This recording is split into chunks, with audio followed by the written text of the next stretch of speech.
Hola, hoy vamos a seguir hablando de la neurulación, pero de los derivados endodérmicos. Del endodermo derivan el epitelio de los sistemas digestivo, respiratorio y glándulas asociadas. El endodermo forma todo el tejido del tubo digestivo y pulmonar. No forma el tejido conjuntivo ni muscular de los dos sistemas. Recordemos que el conjuntivo, el linfático, el vascular y muscular son de origen del mesodermo lateral esplácnico o visceral, pero sí forma el tejido glandular de las glándulas salivales, glándulas de la mucosa esofágica, glándulas gástricas e intestinales, el hígado y la vesícula biliar, el páncreas, el epitelio de la vejiga de algunos amniotas y peces teleósteos que se forma por la parte proximal del alantoides, el endodermo de la región faringe que da lugar a la glándula tiroides, glándula paratiroides, glándula del timo.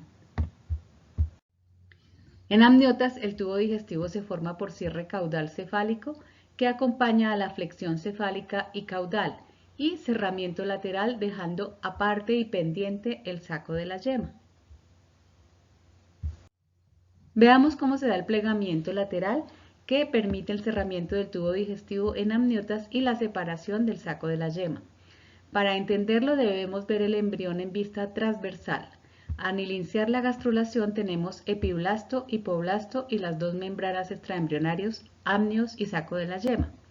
Cuando inicia la gastrulación podemos notar el desarrollo del mesodermo intraembrionario y sobre todo el desarrollo del mesodermo axial o notocordo. Se inicia levemente el cerramiento de la región dorsal sobre la ventral. Miren cómo el amnios poco a poco va descendiendo al lado y lado. Cuando comienza a formarse el tubo neural, ya este plegamiento es más notorio. Para el cierre del tubo neural y la aparición de las somitas, se acentúa el plegamiento ventral.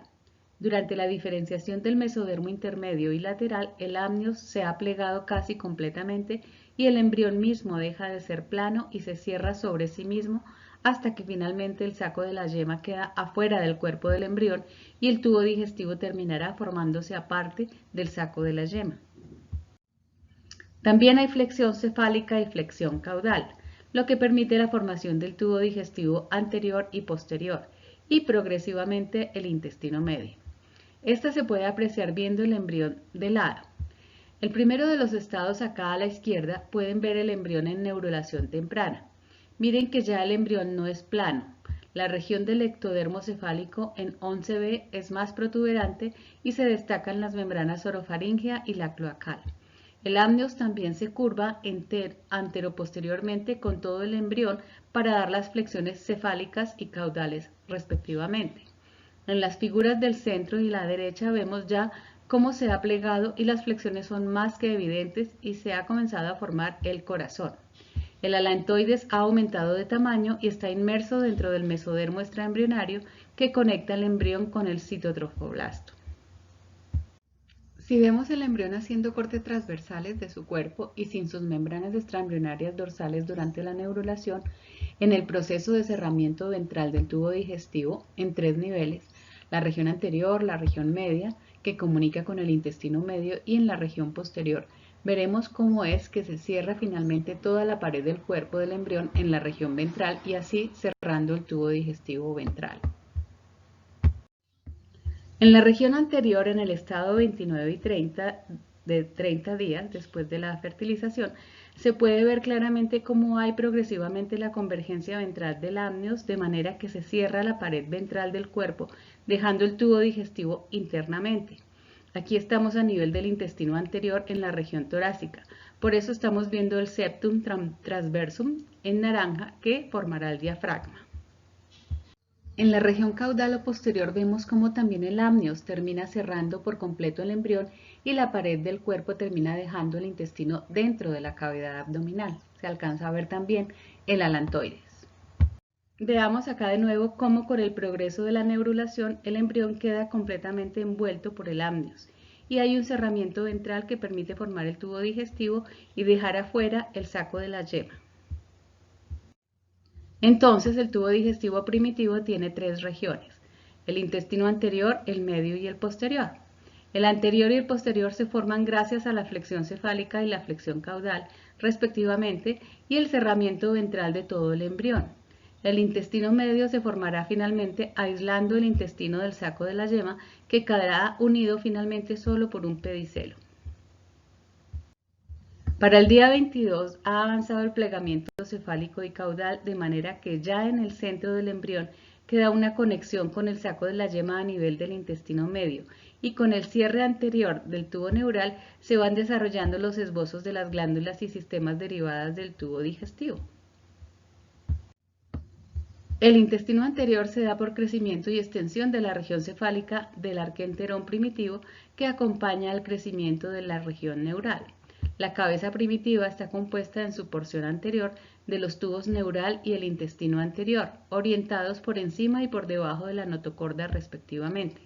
El intestino anterior tiene dos divertículos terminales, uno dorsal y anterior a la notocorda, es decir, preoral, que constituirá la bolsa de Rathke, que será después la adenohipófisis, y el divertículo ventral o faríngeo, que hace contacto con la membrana oral gracias a una invaginación de la epidermis para formar el estomodeo o la boca.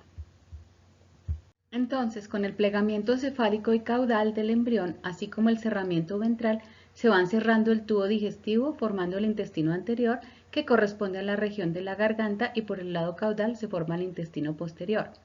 En esta diapositiva podemos ver cómo se da el cerramiento en la región cefálica y cómo queda la cavidad orofaríngea plegada hacia la región ventral, cerca del esbozo de lo que está siendo formado en este momento por el mesodermo lateral espláncnico, que es el corazón, y su cavidad pericardíaca. Veámoslo de nuevo acá mostrando los dos extremos. Este es el día 28 del desarrollo embrionario humano. Veamos cómo se está cerrando por la flexión cefálica y caudal el tubo digestivo anterior y posterior. El intestino medio queda conectado aún con el saco de la yema. Pueden verse claramente en la región anterior cómo se va induciendo la formación de glándulas tiroides, el esbozo de lo que será el árbol pulmonar, y con la flecha azul la inducción endomesodérmica que dará lugar al hígado. Fíjense cómo en la región anterior del tubo digestivo hay dos divertículos importantes, el que formará la membrana orofaríngea y al lado uno que va dorsal y toca el tubo neural por delante del notocordo, señalado con la flecha. Esta será la inducción del endodermo anterior sobre el tubo nervioso para el desarrollo de la hipófisis anterior. Acá, para el día 32, el estomodeo derivado de la membrana orofaríngea se abre, formando la boca. El desarrollo del tubo digestivo anterior continúa. Miren cómo la bolsa de Rathke, al abrirse a la boca, queda dorsal a ella. También podemos ver en el pedicelo de unión del mesodermo extraembrionario cómo hay una vascularización derivada de la capa espláncnica de este mesodermo. En la región anterior del embrión se forma entonces el estomodeo y además progresivamente de la placa olfatoria la cavidad nasal, que es ectodérmica. Luego se abre la membrana oronasal, permitiendo que la cavidad bucal entre en contacto con la nasal y converjan en la región posterior de la boca u orofaringe. Todo el epitelio de esta región posterior ya faríngea es endodérmica. Acá visto desde afuera la apertura de la boca. Se ven también las bolsas branquiales y los arcos branquiales. La boca entonces es una región donde convergen el ectodermo y el endodermo, el exterior con el interior del tubo digestivo. Luego se abrirán las fosas nasales que comunican con la boca y entonces tendremos otra región cefálica en donde convergen el ectodermo y el endodermo.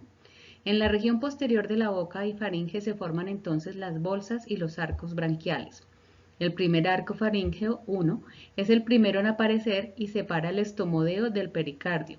Los 6 pares de arcos siguientes se originan posteriormente hacia la región caudal debido al crecimiento diferencial de la faringe.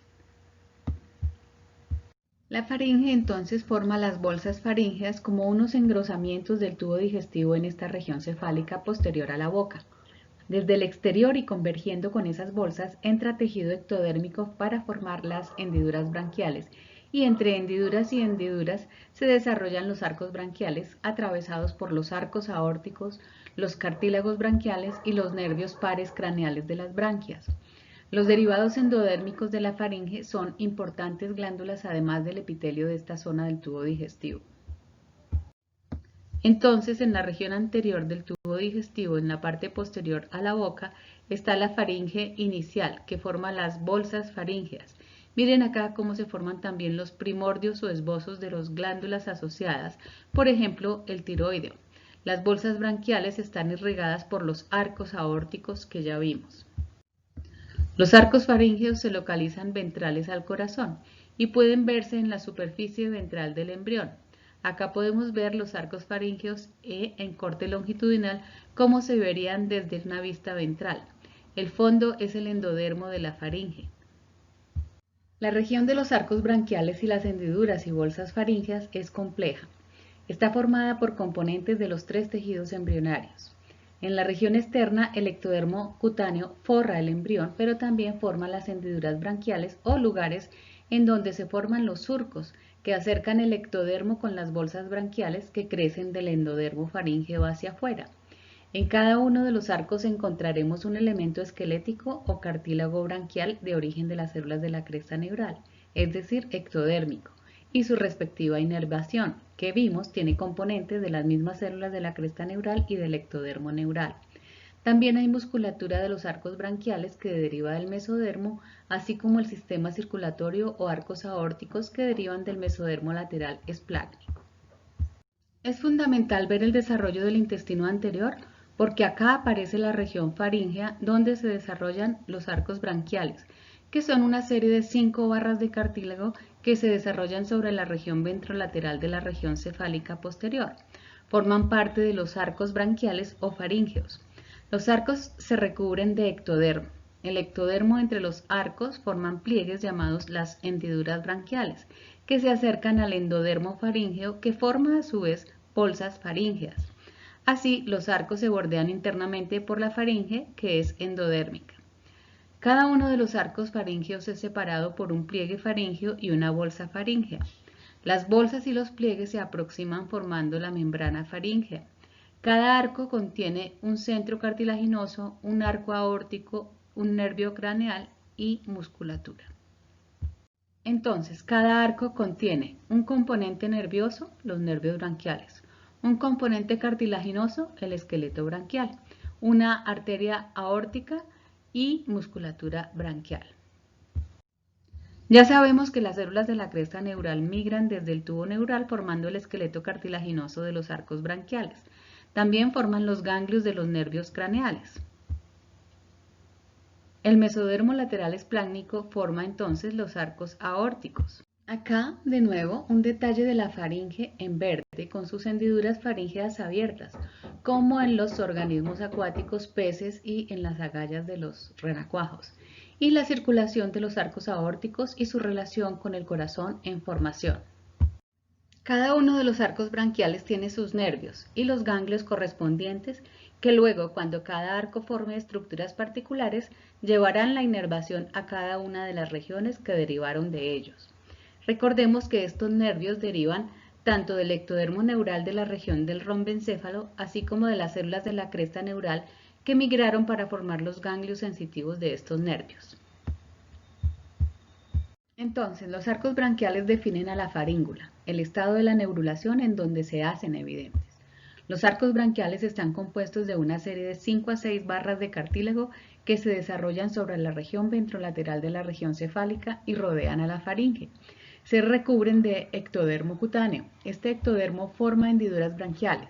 Internamente los arcos se bordean de endodermo de la faringe y convergiendo con las hendiduras branquiales desarrollan bolsas faríngeas. Hay una membrana faríngea que impide en amniotas que se abra completamente la hendidura branquial. En los animales acuáticos que tienen respiración branquial, estas hendiduras están abiertas y conectan la cavidad faríngea con el exterior, permitiendo el paso de agua entre la boca y la faringe y el exterior. Y en este paso se da la transferencia de oxígeno. Cada arco entonces tiene un centro cartilaginoso, un arco aórtico y un nervio craneal. Fijémonos en las glándulas de la región del cuello que derivan del endodermo de la región faríngea. La tiroides en la región media de la faringe y de las bolsas branquiales las amígdalas en la bolsa 2, la paratiroides y el timo de la bolsa 3 y de la bolsa 4, otra parte de la paratiroides y el cuerpo postbranquial. De nuevo, del primer arco aórtico derivan los procesos maxilares y de la primera bolsa faríngea la cavidad linfática primitiva. De la segunda bolsa branquial derivan las amígdalas. De la tercera, la paratiroides en amarillo y el timo en rojo. De la cuarta, otra parte de la paratiroides y el cuerpo postbranquial. Veamos a la izquierda en qué se convierte el endodermo de la faringe. Los colores hacen relación al tejido de cada bolsa faríngea. De la primera llegan desde los somitómeros occipitales los mioblastos, que formarán la lengua en rojo y su región adyacente y quedará por encima del endodermo de la región bucal. En amarillo toda la región de las amígdalas, en el fondo de la boca, y en verde la raíz de la lengua y la epiglotis. A la derecha se observa cómo se acomoda el primordio de la tiroides, que sale de la parte media de la faringe, pero con algunas células que parten de la glándula ultimobranquial o postbranquial. Miren cómo migran a su posición final sobre la laringe. Está marcado con la flecha roja. Para dimensionar dónde estamos y qué se ha formado en la región de la cabeza hasta ahora y qué tiene relación con la región faríngea, que es muy compleja para formar la región de los arcos branquiales. Tenemos en la región del tubo neural la contribución de las células de la cresta neural para la formación de los ganglios de los nervios quinto, séptimo, noveno y décimo, pero también de la región del romboencéfalo se forman conjuntamente los nervios branquiales, que son los mismos. De las células de la cresta neural se forman también los derivados musculares y esqueléticos de la cara y de los arcos branquiales. Del mesodermo axial en esta zona está el notocordo, que ejerce su acción inductora para la formación en la región ventral del primer arco branquial y de ahí sucesivamente. Miren la flecha en rojo. Del mesodermo paraxial entonces tenemos los somitómeros en la región cefálica y ya sabemos que en el tronco son somitas. Del mesodermo lateral espláncnico derivarán en la región faríngea los arcos aórticos que conectan con la aorta y el corazón. Del endodermo deriva la región faríngea con sus glándulas asociadas a partir de las bolsas faríngeas y el desarrollo de las glándulas como el timo, tiroides y paratiroides. Finalmente, del ectodermo y forrando los arcos faríngeos por fuera se forman las hendiduras branquiales. Entonces, de las hendiduras branquiales deriva la región externa de la región posterior de la cabeza y cuello. De la hendidura 1 deriva el canal externo del oído. Por el lado de los elementos esqueléticos de los arcos branquiales, ya vimos del primer arco el de Meckel, el martillo y yunque del oído medio. Del segundo el estribo y parte del hioides. Del tercero parte del hioides. Del cuarto y quinto y sexto los cartílagos laríngeos y cricoides. Y del lado de las bolsas branquiales, las que son efectivamente endodermo, derivan las amígdalas, el timo, la paratiroides y los elementos de la tiroides. En esta tabla podemos ver qué deriva de cada una de las partes de cada uno de los arcos branquiales. Es un resumen de lo que hemos visto. Recordemos que los arcos branquiales y sus elementos cartilaginosos determinan la formación de las agallas de los peces. En los peces sin mandíbulas los arcos se conservan y las hendiduras branquiales permiten el paso de agua de la cavidad bucal al exterior a través de la faringe, son 8. En los peces mandibulados tempranos, solo el primer arco branquial forma las mandíbulas y en los peces mandibulados actuales, el segundo par refuerza e incorpora para formar las mandíbulas de los peces actuales, tanto cartilaginosos como óseos. Los arcos branquiales en conjunción con los aórticos forman entonces las agallas con sus filamentos respectivos para el intercambio gaseoso en los animales acuáticos. Las hendiduras branquiales nunca se abren en los amniotas, por lo tanto la faringe queda como un tubo cerrado. De la región faríngea entonces derivan la laringe y todo el árbol respiratorio, pulmonar por un lado y por el otro se continúa en el esófago en el tubo digestivo. Miremos entonces los derivados endodérmicos del tubo digestivo anterior. Derivan los pulmones, el endodermo de la tráquea y todo el árbol respiratorio. Miren por favor cómo sale el divertículo respiratorio que formará inicialmente la laringe, la tráquea, los bronquios y finalmente los pulmones. Para la siguiente presentación hablaremos de cómo se originan los elementos del intestino medio y posterior. Muchas gracias.